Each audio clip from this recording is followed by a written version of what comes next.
Shalom Bapak Ibu Saudara yang terkasih di dalam Tuhan Yesus Kristus. Selamat pagi, kita berjumpa kembali di ibadah Selamat Pagi Bapa. Terlebih dahulu kita akan datang kepada Bapa, kita akan berdoa bersama-sama. Tuhan Yesus, Allah Bapa kami yang baik, kami bersyukur ya Tuhan buat kasih setia Tuhan di dalam kehidupan kami. Kami bersyukur ya Tuhan, pagi hari ini ya Tuhan, kami boleh bangun kembali dalam keadaan sehat ya Tuhan. Kami percaya ini semua oleh karena berkat daripada Tuhan. Tuhan Yesus, kami mau mulai ibadah Selamat Pagi Bapa pada pagi hari ini. Kami serahkan ke dalam tangan kuasa-Mu yang penuh kasih. Hanya di dalam nama Tuhan kami Yesus Kristus kami berdoa dan bersyukur. Haleluya. Amin.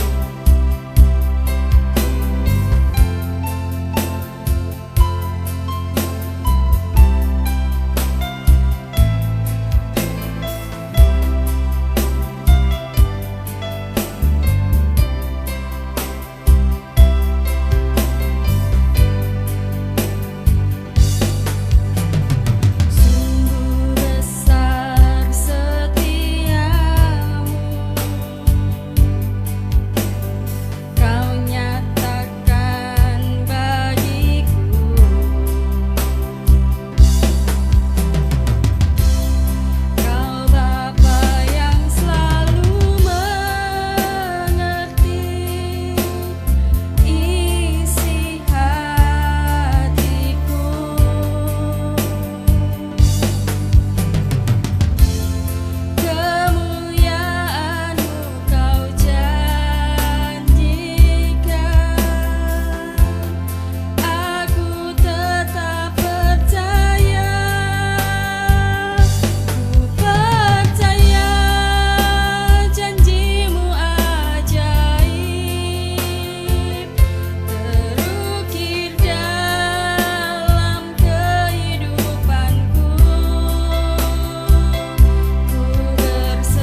yang Tuhan nyatakan di dalam kehidupan kami. Kami bersyukur memiliki Allah seperti Engkau. Tuhan Yesus, kami bersyukur ya Tuhan, kami sudah memuji Engkau, kami sudah menyembah Engkau ya Tuhan. Pada pagi hari ini ya Tuhan, kami mau mendengarkan firman-Mu ya Tuhan Yesus. Biarlah Tuhan membajak setiap hati kami ya Tuhan. Biarlah kami boleh menerima firman-Mu ya Tuhan, dan kami boleh melakukannya di dalam kehidupan kami. Terlebih ya Tuhan, kami serahkan hamba-Mu ya Tuhan. Tuhan urapi ya Tuhan. Tuhan berkati di dalam menyampaikan firman-Mu ya Tuhan. Biarlah apa yang disampaikannya ya Tuhan berasal dari Engkau untuk memberkati setiap kami semuanya ya Tuhan. Hanya di dalam nama-Mu Tuhan kami Yesus Kristus kami siap mendengarkan firman-Mu. Haleluya. Amin. Shalom Bapak Ibu Saudara, selamat pagi. Kita berjumpa lagi di dalam Selamat Pagi Bapak. Hari ini kita memasuki bulan yang baru, yaitu bulan April. Kiranya berkat-berkat Tuhan, damai sejahtera Tuhan, kesehatan senantiasa tercurah dalam kehidupan kita semua. Amin. Hari ini kita akan bersama-sama belajar firman Tuhan tentang Yesus Kristus sebagai penebus. Bapak Ibu Saudara, penebus berarti ada harga yang harus dibayar. Kebebasan tidak pernah dimenangkan dengan cuma-cuma. Kebebasan selalu ada harga yang harus dibayarkan. Bapak Ibu Saudara, mungkin kita pernah mendengar berita penculikan seorang anak, dan biasanya si penculik akan meminta tebusan dengan sejumlah dana yang besar, dana yang tinggi. Atau juga kita mendengar negara-negara yang dijajah, negara tersebut meraih kemerdekaan atau kebebasan dengan banyak korban para pahlawan dalam berjuang, yang artinya ada harga yang harus dibayar dalam mencapai suatu kebebasan atau kemerdekaan. Bapak Ibu Saudara, manusia dibebaskan dari dosa oleh darah Yesus. Dosa manusia ditebus dengan darah Yesus. Kita harus ingat apa yang Tuhan Yesus lakukan untuk kita di kayu salib. Bapak Ibu Saudara, saya yakin bahwa Yesus bersukacita karena telah menyelesaikan karyanya yang sangat luar biasa, karya penyelamatannya. Kita sudah ditebus oleh Kristus sekali dan untuk selamanya. Mari kita melakukan perbuatan-perbuatan untuk menyenangkan dan berkenan di hadapan Tuhan. Bapak Ibu Saudara, ketika kita ditebus, status kepemilikan kita berubah menjadi kepemilikan yang baru di dalam Kristus.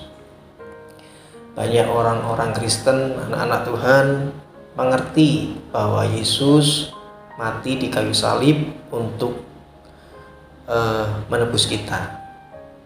Tapi terkadang belum mengerti mengenai kepemilikan yang baru. Sekarang kita sudah punya pemilik yang baru, bukan lagi di dalam dosa, tetapi kita sekarang hidup di dalam Kristus. Mari kita bersama-sama belajar meninggalkan hidup yang lama, kehidupan lama kita. Bapak Saudara, kalau kita misalkan berpindah pekerjaan di tempat yang baru, pasti punya cara atau peraturan yang berbeda di tempat kerja yang lama. Kalau kita sekarang adalah milik Yesus, milik Kristus, maka kita pun harus punya gaya hidup yang berbeda. Kita milik Tuhan, milik Yesus, milik Kristus, berarti apa yang kita punyai saat ini harus dipakai untuk hal yang baru, untuk memuliakan Tuhan. Bapak Ibu Saudara, selain kita ditebus, setelah kita ditebus memiliki kepemilikan yang baru dalam Kristus, kita juga akan memiliki sikap yang baru di dalam Kristus. Kalau kita dulu hidup di dalam dosa, maka sekarang kita harus punya hidup yang memuliakan Tuhan dengan apa yang kita punya. Kita sudah ada kemenangan, kita sudah ada kebebasan, maka kita harus punya sikap yang baru di dalam Kristus. Kita tidak bisa lagi hidup di dalam dosa karena kita sudah dibeli lunas oleh Kristus. Sudah menjadi miliknya, sudah menjadi milik Kristus. Kita mampu menang atas dosa kita bukan dengan kekuatan kita, tetapi kekuatan yang sudah diberikan Kristus bagi kita.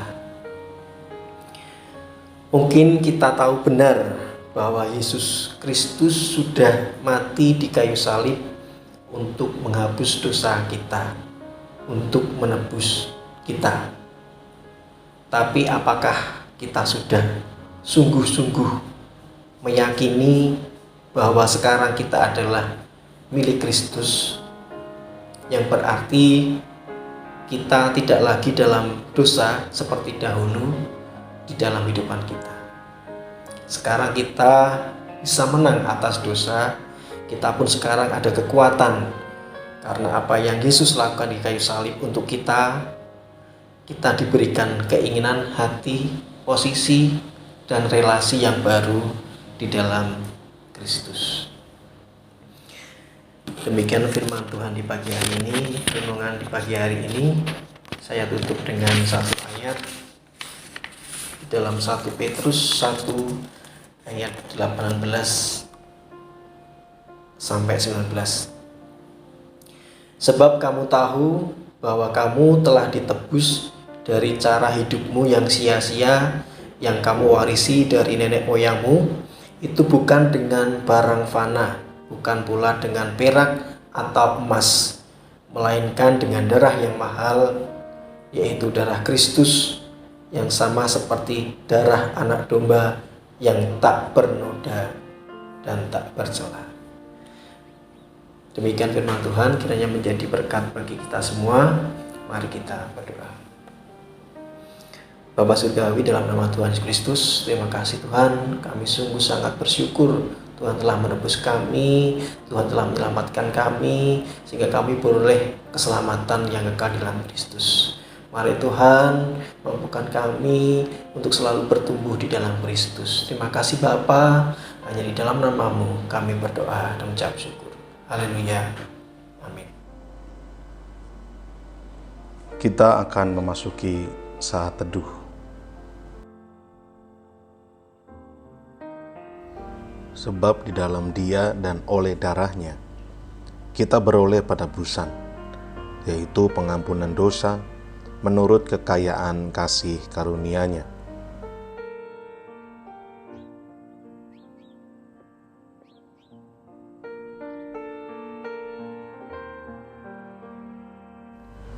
Yang dilimpahkannya kepada kita dalam segala hikmat dan pengertian.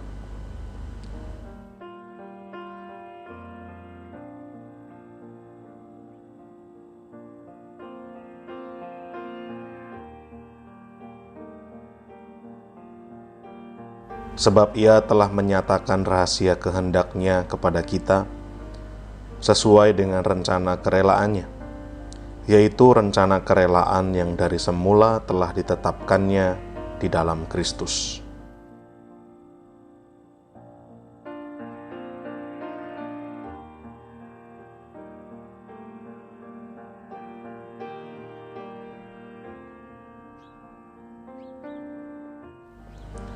Sebagai persiapan kegenapan waktu untuk mempersatukan di dalam Kristus, sebagai kepala segala sesuatu, baik yang di surga maupun yang di bumi.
Bapa kami yang di sorga, dikuduskanlah namamu, datanglah kerajaanmu, jadilah kehendakmu di bumi seperti di sorga.